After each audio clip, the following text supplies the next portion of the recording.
Tinawag ni Senator Risa Hontiveros na palusot lang ang sinabi ng abogado ni suspended Bamban, Tarlac Mayor Alice Guo, na hindi makakadalo sa hearing ng Senado ang kanyang kliyente dahil sa umiiwas sa self-incrimination. Bukod dito, sinabi ni Attorney Stephen David na traumatized umano si Mayor Guo kaya hindi makakadalo sa hearing ng Senado ngayong Miyerkules, saan ng senadora sa kanyang mga abogado na respetuhin ang batas ng Pilipinas. Our jurisprudence is clear and consistent. The Supreme Court has recognized that the invocation of the right against self-incrimination can only be done when a question is being asked. Hindi ito dahilan para hindi siya dumalo sa hearing. Gasgas na ito na palusot ng mga umiiwas sa investigasyon. Sabi naman ni Senate President Francis Chiz Escudero, kung mag-i-issue ng arrest warrant si Hontiveros laban kay Guo, ay pipirmahan niya ito. At kung hindi sila dadalo, nasa kamay ni Senator Risa kung siya ay magre-request kung ma-issue ng warrant of arrest para sila ay puwersahang padaluhin sa pagdinig ng Senado at pipirmahan ko ang warrant of arrest na yon kapag ni-request ni Senator Risa. Binanggit ni Escudero na kailangang magpadala ng medical certificate si Guo na may problema sa kanyang mental health para maging balido ang kanyang excuse at kung wala, ay mapipilitan ang Senate doctor na dalawin ito upang kumpirmahin na may problema ito sa kalusugan. Si Alice Guo ay gigisahin ng komit sa pagkakadawit sa scam farm sa Tarlac at sa natuklasan ng National Bureau of Investigation na ang tunay na pangalan nito ay Guo Huaping na isang Chinese at hindi. Na-compare po namin, nakakuha po kami ng 18 identical age characteristics. Kaya sure po tayo ngayon na si Alice Guo po at si Guo Huaping ay isang tao lamang po. Si Wesley, ganun din po, si Wesley Guo at si Guo Xiang Dian ay isang tao lang po. That's the end of our presentation. Thank you very much. Maraming salamat po, Dr. Kahanding. So, hindi lamang pala yung totoong identity ni Alice Leal Guo ay napatunayan ninyo na pareho siya kay Guo Huaping, pati po yung identity ni Wesley Leal Guo, na siya yung totoong, yung Chinese name niya. And both by more than the 10 required characteristics, kundi by 18 kay Mayor Alice Guo at by 11 po ba? Or 17? 11 po. 11. Kay Wesley Leal Guo. So siguro may mahanap pa bang May mahanap pa bang third party verification na magdi-dislodge dun sa findings nyo? Kung meron po kayong isasubmit pa, pwede po namin examinin anytime. Sige po. Magtatanong ang komite kay Emperor kung meron pa silang mas matibay pa Emperor sa findings po nyo. of China. And First ruler in China. yes, 300 plus years before Christ. Maraming salamat po, Doc. Nyo ho yan, na ngayon nyo lang nabasa dahil may hearing. Kung hindi ho kami nagsagawa ng hearing, hindi nyo ho rin mababasa. Kaya ang punto ho namin, as early as 2021, meron na hong red flag. Hindi nyo lang ho nabasa. Lahat ng pinapadala nyong dokumento ho sa amin, even yung justification nyo, nabasa ko ho yung inyong justification sa position paper nyo, yung legal justification. Lahat ho yan, afterthought na lang kasi nangyari na eh. Ginagawa nyo na lang ng justification yung hindi nyo ginawang trabaho. Opo, mali po yan, Your Honor. Nabasa. Dapat nabasa nyo ho yan noong 2023 pa. I'm sure gumawa ho kayo, dahil nangyari na ito, gumawa ng research yung mga abogado nyo, binibigay ho sa inyo, binabasa nyo lang to justify your non-action. Yan po yung totoong nangyari. Diba? Nakita ko yung hearing nyo sa Pampanga.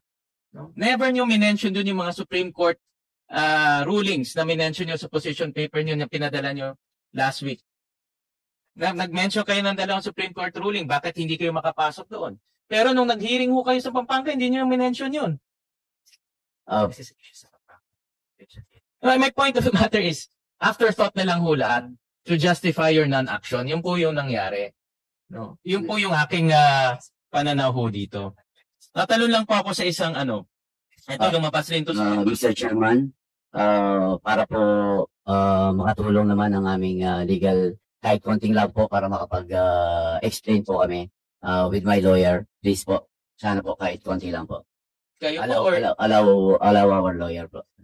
I'm sorry, Mayor, hindi po pinapayagan ng mga komite ng Senado sa mga pagdinig na magsalita yung legal counsel. Yung lamang pong resource person. Pwede lang po kayong humingi ng payo sa kanila at isama nyo sa isasagot sa komite. Salamat po, Mayor. Salamat, Sen. Sherwin. Thank you, Madam Chairperson. May papakita po akong pagbabayad ng taxes. Nakita ho namin dito sa pagbabayad ng taxes, RPT, na itong Lucky South 99, for the last almost 5 years, 26,000 lang po ang binabayad na amilyar.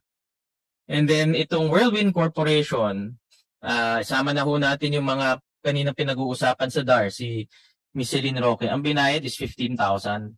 Kung susuma ho natin, that's 41,000 for the last 5 years. Kulang-kulang ho, 4,000 ho yan kada taon. Papakita ko sa inyo yung laki ng inyong compound doon. No? 10 hectares po yung compound. Meron pong almost 30 plus building, pakita lang na. 46 buildings, pakita lang ho namin. Sa 4,000 kada taon, hindi ba ho tayo magtataka na sa ganitong laking lupa, 4,000 lang po ang amilyar na binabayaran? Opo, tama po kayo dyan. Ang naging problem lang po talaga namin dito is assessment problem lang po. Mayroon nagkaroon talaga ng problem ng assessment. That's a trabaho na po ng assessor. Pero Mayor, alam niyo may building permit kayo in-issue. May occupancy permit in-issue. Nakita ko lahat po yan. Ang next ng occupancy permit is tax declaration na. Kung hindi sila magde-declare, dahil ang mga taxpayer natin, minsan hindi talaga nagde-declare, ang local government can issue on its own tax declarations based on the occupation permit. Pero halos 5 taon ho, wala kayong sinisingil. At last week, pinakita ho namin yung kanilang business taxes rin ho. Wala hong kinokolekta. Napapakita ho namin doon sa Whirlwind. Pero ngayon po, Your Honor, may bagong tax assessment na po na 5.4 million. Ito yan kasi nasa media na ho lang ngayon eh. So sigurado ho. So ang punto ho namin, pinakita ko na ito. Let's nasaan yung sa business permit? Your Honor, the duties and responsibilities of a local chief executive under the Section 444 is general supervision and control. Meron po kaming mga department heads na siya ang may technical supervision, technical knowledge po with regards to this assessment. Hindi na po kasi trabaho ng mayor, talagang sa dami po ng trabaho ng mayor, kung iisa-isain ko po ang assessment sa almost 9,000 real property, 90,000 real property sa amin sa TORAC, wala na po akong matatrabaho. Kasi ang assessment po, lump sum naman po ibinibigay sa amin, hindi naman po namin isa yan. Kaya sabi nga po, kaya meron tayong mga department head para sila mismo ang mag-check, sila po mismo ang may technical knowledge, technical supervision in regards to their job. Kaya ang mayor po talaga lahat trabaho niya from lahat, from development, lahat po, at naipakita naman namin sa aming bayan kung paano po tayo nagtrabaho. Pero ang technical supervision po nasa department heads namin. Kaya siguro kung may pagkakamaling ganyan, kaya nga po meron tayong department head para sila po ang mag-check kung ano po ang mga dapat nilang gawin. Kasi sa mukha po ng sinabi ko, kung yun po lahat nakatutok ka, wala ka na pong matatrabaho. Sa daming trabaho talaga po ng local chief executive ng mayor. Kaya sana po, sabi nga po, general supervision. We only supervise our technical person. Kaya kumukuha po tayo ng mga technical people with the knowledge dito sa assessment, sa building permit. Kasi po talaga ang mayor, kung lahat tatrabahuin niya, wala na pong matatrabaho ang mayor. Mayor, Your Honor, baka kung wala ho kayong collection, wala rin kayong magagawa. Ang pinakaunang dapat aptupagin ho natin yung collection. alimbawa po, Kung isang taon lang, baka pwede pa natin tanggapin ho yan. Pero kung 5 taon, na halos 4,000 lang ho ang binabayaran kada taon, hindi na ho tama ho yan. No? Kaya ang punto ko lang ho naman, napakita ko ho last week, nasabi ko nga na nakita ko ho naman, Mayor, may political will kayo eh. Nakita ko sa ibang establishmento, pinapasaran nyo. Nakita ko na meron nung kayong plano para sa inyong lugar na magandang plano. Pero pagdating dito kay Lucky South at kay Whirlwind, parang may special treatment. Nakita ko namin, yung kanilang business permit, mababa ang binabayaran. Ngayon, yung Ameliar, mababa ang binabayaran. Napakita ho namin last week, during the time of pandemic, tuloy-tuloy yung construction kahit na hong pandemya. Merong advice ang CIDG in 2021 na may problema ho doon. Ang dami ho kaming nakikitang mga ebidensya na sa aking pananaw parang may special treatment itong kumpanyang ito. Parang mga hari sila, hindi pa pwedeng i-inspect. Di ba ho? Kayo na ho nagsabi na hindi i-inspect. Sila na ho, sabi nga ni Vice Governor Pineda, sila na yung dayuhan, sila na yung investor, sila pa yung hari. Hindi po totoo yan, Your Honor. Pero Kahit po nung January 2024, kung may special treatment lang po sila, hindi na rin namin sila inisyuan ng permit, Your Honor. Kaya 6 months before the raid, wala na po silang permit sa amin.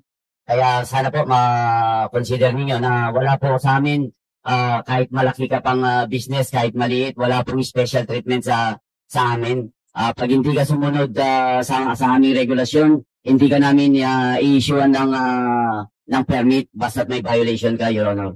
anyways, yun po yung base sa mga records at Marami pong violation na yan sa amin, 2023 pa.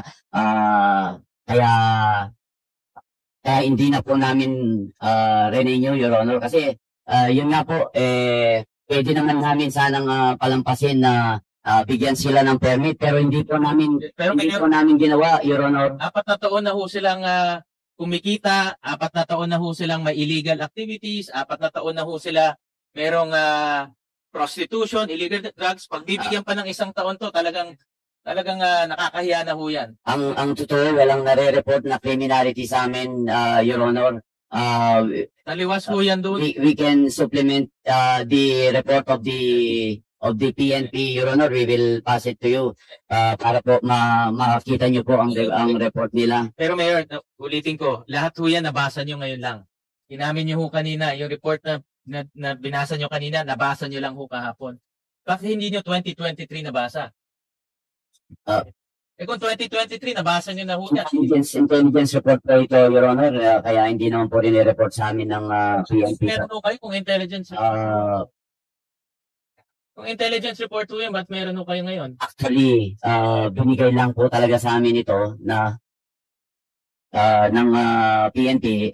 And it shows naman po, kahit kahapon lang, na talagang as per their investigation, wala po talaga silang nakikitang any criminalities, Your Honor. Anyways, Mayor, ito naman ay mga papeles at ebidensyang nakukuha ho namin. At ito yung aming personal na pananaw po ho to dahil nga nagtataka. Marami kami, hindi lang ako, marami hong nagtataka. Pati ho yung mga kababayan nyo sa Pampanga nagtataka paano ganito kalaking Pogo Hub na merong illegal detention, prostitution, torture, nakalampas ho ng ganito katagal na taon.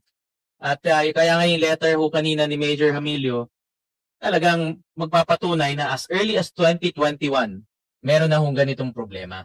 Yan po yung patunay na, yan po yung ebidensya. Kaya hindi ho niyo maalis sa aming isipan kung paano umabot ng ganito katagal. And anyways, let's leave it at that. No? Para